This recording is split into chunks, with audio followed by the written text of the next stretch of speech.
बहुत समय पहले की बात है। एक समृद्ध और शांतिपूर्ण राज्य था, विशालपुर। यह नगर अपने सुव्यवस्थित शासन, बहादुर नागरिकों और पारस्परिक प्रेम के लिए प्रसिद्ध था। विशालपुर की गलियों में न केवल व्यापार और संस्कृति फली फूली, बल्कि वहां के नागरिकों के बीच आत्मीयता और सहयोग की मिसालें भी दी जाती थीं। इसी नगर में दो अभिन्न मित्र रहते थे, रामू और रणवीर। रामू एक साधारण किसान था। वह अपनी छोटी सी जमीन पर पसीना बहाता, मौसम की मार झेलता, पर कभी भी मेहनत से पीछे नहीं हटता। उसकी जिंदगी सादगी में रची बसी थी, लेकिन उसका दिल बेहद बड़ा था। दूसरी ओर रणवीर विशालपुर की सेना का एक जांबाज सैनिक था। वह युद्ध कला में निपुण था, लेकिन उतना ही नम्र और समझदार भी। रणवीर ने अनेकों लड़ाइयां लड़ी थीं, पर घमंड कभी उसे छू तक न सका।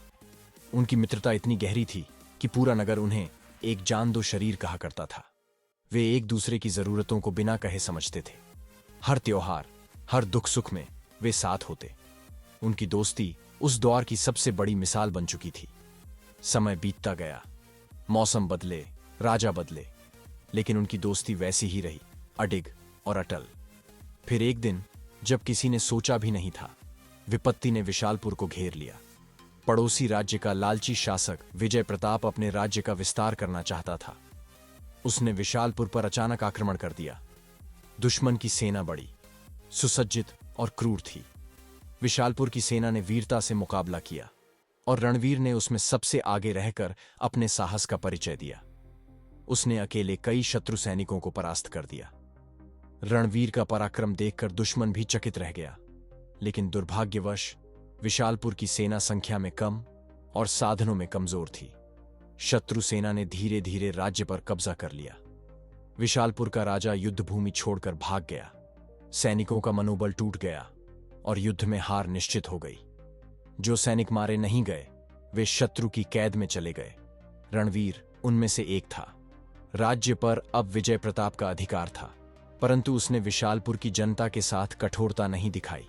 उसके लिए यह जीत केवल एक राजनीतिक लक्ष्य थी।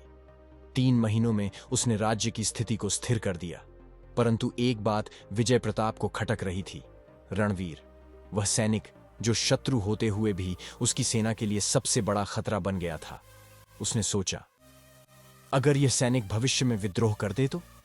डर और राजनीतिक विवेक ने मिलकर निर्णय लिया, रणवीर को मरना होगा। राजा ने अपने सेनापति को आदेश दिया, इस वीर को फांसी दी जाए, परंतु जब उसे दंड दिया जाए, मुझे अवश्य सूचित किया जाए। मैं स्वयं उपस्थित रहूंगा। रणवीर को फांसी की तैयारी दी गई। परंपरा के अनुसार उसकी अंतिम इच्छा पूछी गई। रणवीर ने शांत भाव से उत्तर दिया, राजन, मेरी बस एक अंतिम इच्छा है कि मैं मृत्यु से पहले अपने परिवार से कुछ दिन मिल सकूं। इसके बाद जो दंड देंगे वह मुझे स्वीकार होगा। राजा ने सोचा, अगर यह सैनिक सच में लौट आया तो उसकी निष्ठा सिद्ध होगी, पर अगर नहीं आया तो हमारे पास उसे बांधने का उपाय होना चाहिए। राजा ने शर्त रखी, हम तुम्हारी अंतिम इच्छा तभी पूर्ण करेंगे जब कोई व्यक्ति तुम्हारे स्थान पर बंधक बनने को तैयार हो। यदि तुम लौट कर ना आए तो उसे मृत्युदंड मिलेगा। वही समय था जब एक सैनिक दरबार में आया और बोला, महाराज, एक व्यक्ति आपसे मिलना चाहता है। वह स्वयं को रणवीर का मित्र बताता है। उसका नाम रामू है। राजा ने आदेश दिया, उसे दरबार में लाओ। रामू को दरबार में लाया गया। वह धूल से सना हुआ था, पर उसकी आंखों में अपार साहस था। राजा ने पूछा, क्या तुम इस रणवीर के मित्र हो? रामू ने सीधा उत्तर दिया, राजन, यह मेरा मित्र ही नहीं, मेरे जीवन का आधार है। हम वर्षों से एक दूसरे के लिए खड़े हुए हैं। आज भी खड़ा हूं और आखिरी दिन तक रहूंगा। राजा ने चेतावनी दी, यदि रणवीर लौट कर ना आया तो तुम्हें मृत्युदंड मिलेगा। सोच लो, यह निर्णय तुम्हारे जीवन की कीमत पर होगा। रामू की आवाज शांत थी, लेकिन उसकी आंखों में तूफान था। राजन, मैं तैयार हूं। यदि मेरे जीवन से मेरे मित्र को उसके अंतिम समय में अपने परिवार का साथ मिल सकता है, तो यह जीवन मुझे सौभाग्य से मिला हुआ प्रतीत होगा। पूरे दरबार में सन्नाटा छा गया। हर आंख में भावुकता थी और हर दिल में सवाल, क्या ऐसी मित्रता आज भी संभव है? रामू शांत स्वर में बोला, राजन, मैंने भली भांति सोच लिया है। आपकी हर शर्त मुझे स्वीकार है। कृपया रणवीर को मुक्त कर दीजिए और मुझे बंदी बना लीजिए। राजा ने रणवीर की ओर देखा और कहा, रणवीर, हम तुम्हें 7 दिन का समय देते हैं। इन 7 दिनों में तुम अपने परिवार के साथ रह सकते हो, लेकिन याद रहे, 8वें दिन सूरज उगने से पहले अगर तुम वापस नहीं लौटे तो तुम्हारे मित्र रामू को फांसी दे दी जाएगी। रणवीर ने बिना झिझक उत्तर दिया, मुझे यह शर्त मंजूर है महाराज। राजा ने सैनिकों को आदेश दिया। रणवीर को मुक्त कर दिया गया और रामू को बंदीगृह में डाल दिया गया। रणवीर दौड़कर अपने मित्र को गले से लगा लिया। दोनों की आंखें नम थीं, पर हृदय दृढ़। रणवीर बोला, मित्र, चिंता मत करना, मैं 7वें दिन सूरज उगने से पहले लौट आऊंगा। रामू मुस्कुराया और बोला, लेकिन मित्र, मैं तो यही प्रार्थना करूंगा कि तुम वापस मत आओ। तुम्हारे परिवार को तुम्हारी जरूरत है और मुझे अपनी मौत से कोई डर नहीं।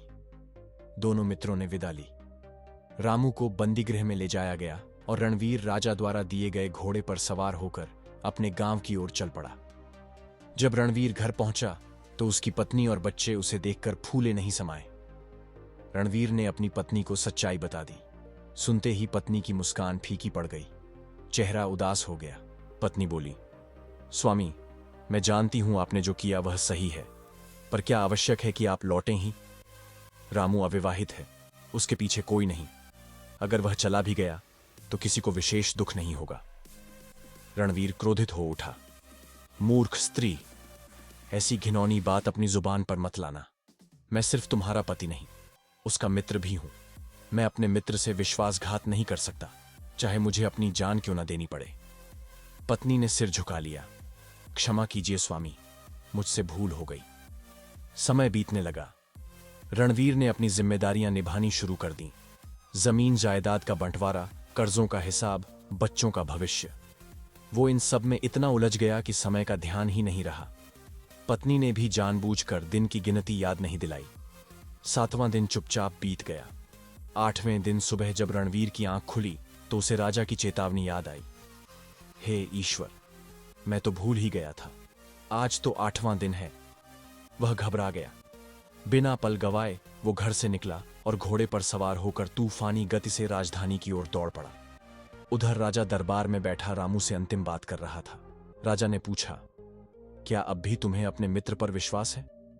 रामू मुस्कुराया, राजन, मुझे अब भी उसी प्रकार विश्वास है जैसे पहले था, लेकिन मैं प्रार्थना करता हूं कि ईश्वर उसे किसी तरह रोक ले ताकि उसकी जान बच सके।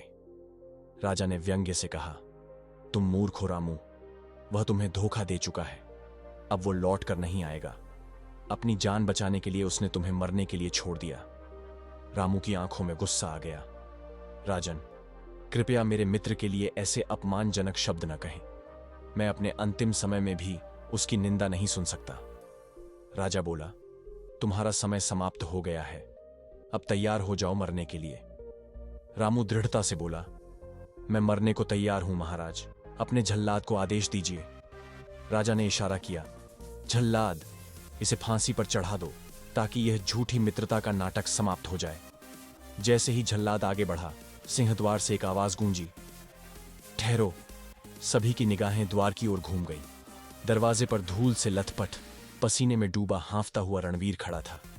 राजन, मुझे क्षमा कीजिए, मुझे देर हो गई, लेकिन मैं लौट आया हूं। मेरे मित्र को मुक्त कीजिए और मुझे फांसी पर चढ़ा दीजिए। रामू की आंखों से आंसू निकल पड़े। नहीं मित्र, तुम क्यों लौटे? अब मैं मरने को तैयार हूं। तुम्हारे पीछे पत्नी और बच्चे हैं, मेरा तो इस दुनिया में कोई नहीं। रणवीर बोला, क्या मैं तुम्हारा कुछ नहीं? क्या मेरी आंखें तुम्हारे बिना सूनी नहीं होंगी? अगर तुम मरे तो मैं जीते जी मर जाऊंगा। क्या तुम चाहते हो कि लोग मुझे धोखेबाज कहें? रामू चुप हो गया। दोनों मित्र एक दूसरे को टकटकी लगाकर देखने लगे। राजा विजय प्रताप गहरी सोच में डूब गए। क्या अद्भुत मित्रता है इन दोनों में, एक दूसरे के लिए जान देने को तैयार। फिर एक क्षण को उनके मन में शंका उठी, पर क्या एक शत्रु सैनिक के लिए इतनी सहानुभूति उचित है? वो असमंजस में पड़ गए। रणवीर और रामू 2 घनिष्ठ मित्र थे। युद्ध में पराजित होने पर रणवीर को बंदी बना लिया गया और मृत्युदंड सुनाया गया। तब रामू राजा के सामने गया और कहा, मुझे बंदी बना लीजिए, रणवीर को उसके परिवार से मिलने दीजिए। राजा ने प्रस्ताव स्वीकार किया और रणवीर को 7 दिन की छुट्टी दे दी, यह शर्त रखते हुए कि 8वें दिन वह लौटे, वरना रामू को फांसी दी जाएगी। रणवीर गांव पहुंचा। परिवार खुश हुआ, पर पत्नी बोली, तुम्हारे जाने के बाद हमारे क्या होगा? रामू अविवाहित है। रणवीर नाराज हो गया, मैं विश्वासघात नहीं कर सकता। रणवीर अपनी जिम्मेदारियों में इतना उलझा कि 7वां दिन बीत गया। 8वें दिन उसे याद आया, वह घोड़े पर दौड़ पड़ा। उधर राजा रामू से पूछते हैं, अब भी भरोसा है?